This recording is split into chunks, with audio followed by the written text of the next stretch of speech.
ಕಬಿನಿ ಜಲಾಶಯದಿಂದ ಹೊರಹರಿವು ಹೆಚ್ಚಳದಿಂದ ದಕ್ಷಿಣ ಕಾಶಿ ನಂಜನಗೂಡು ಶ್ರೀ ನಂಜುಂಡೇಶ್ವರ ಸ್ವಾಮಿ ದೇವಾಲಯದ ಸ್ನಾನಘಟ್ಟ 16 ಕಾಲು ಮಂಟಪ ಪರಶುರಾಮ ದೇವಾಲಯ ಮತ್ತು ತಗ್ಗು ಪ್ರದೇಶಗಳು ಮುಳುಗಡೆಯಾದ ಹಿನ್ನೆಲೆಯಲ್ಲಿ ಮೈಸೂರು ಜಿಲ್ಲಾಧಿಕಾರಿ ಲಕ್ಷ್ಮೀಕಾಂತ ರೆಡ್ಡಿ ಇಂದು ಸ್ಥಳಕ್ಕೆ ಭೇಟಿ ನೀಡಿ ಪರಿಶೀಲನೆ ನಡೆಸಿದರು.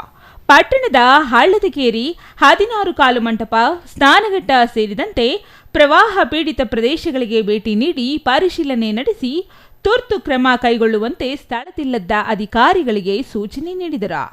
ನಂಜನಗೂಡು ತಾಲೂಕಿನ ಕಡಚೆಟ್ಟಿ ಗ್ರಾಮ, ಉಲ್ಲಹಳ್ಳಿ ಸುತ್ತಮುತ್ತಲಿನ ಪ್ರದೇಶಗಳು, ರಾಂಪುರ ಮೈಸೂರು ಸೇತುವೆ, ಬೊಕ್ಕಹಳ್ಳಿ, ಹೆಜ್ಜಿಗೆ, ತೋರೆಮಾವು, ಕುಳ್ಳಂಕಯ್ಯನಹಳ್ಳಿ ಹುಂಡಿ ಸೇರಿದಂತೆ ಹಲವು ಮುಳುಗಡೆ ಪ್ರದೇಶಗಳಿಗೆ ತೆರಳಿ ಮುಂಜಾಗ್ರತಾ ಕ್ರಮ ಕೈಗೊಳ್ಳುವಂತೆ ಜಾಗೃತಿ ವಹಿಸಿದರು. ಪಟ್ಟಣದ ಹಳ್ಳದಕೇರಿ ಬಡಾವಣೆಯಲ್ಲಿ ಈಗಾಗಲೇ 4 ಮನೆಗಳು ಜಲಾವೃತವಾಗಿದ್ದು, ಪರಿಶೀಲನೆಗೆ ಬಂದ ಜಿಲ್ಲಾಧಿಕಾರಿಗಳ ಬಳಿ ತಮ್ಮ ಆಳವನ್ನು ತೋಡಿಕೊಂಡಿದ್ದಾರೆ.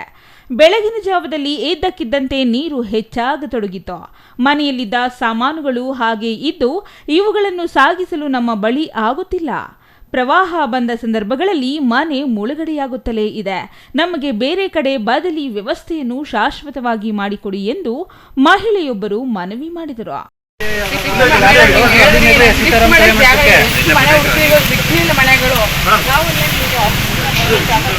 ಮನೆಗಳು ಮೇಡಮ್ ಸಿಕ್ಕಿಲ್ಲ, ನೀವು ಹೇಳ್ಬಿಟ್ಟು ಹೋದಲ್ವಾ, ಎಷ್ಟೊಂದು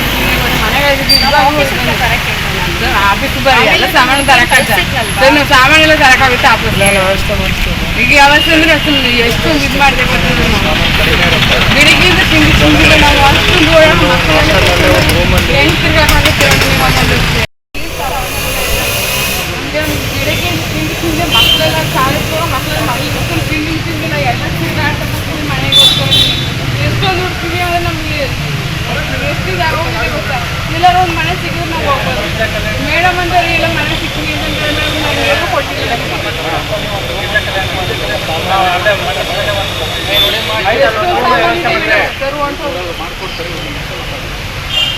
ಸರ್ ಇವ್ರಿಗೆ ಯಾವಾಗ ಮನೆ ಕೊಟ್ಟಿದ್ದೀವಿ ಅಂತಂದ್ರೆ ಸರ್ ನಮಗೆ ನಮ್ಮ ಹೆಸರಲ್ಲಿ ಏನು ಮಾದೇವಮ್ಮನ ಆಗಿದ್ದು ಸರ್, ಒಂದು ಮನೆ ನಮಗೆ ಕೊಟ್ಟಿಲ್ಲ, ನಮಗೇನು ಸರಿಯಾಗಿ ಇಲ್ಲ.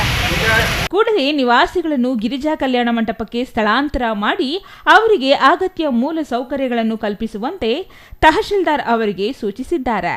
ಇನ್ನು ಈ ಸಂದರ್ಭದಲ್ಲಿ ತಹಶೀಲ್ದಾರ್ ಶಿವಕುಮಾರ್ ಕಾಸ್ನೂರು, ನಗರಸಭಾ ಆಯುಕ್ತ ನಂಜುಂಡಸ್ವಾಮಿ ಸೇರಿದಂತೆ ತಾಲೂಕು ಮಟ್ಟದ ಅಧಿಕಾರಿಗಳು ಉಪಸ್ಥಿತರಿದ್ದರು. Kumar, CTV news, Nanjangud.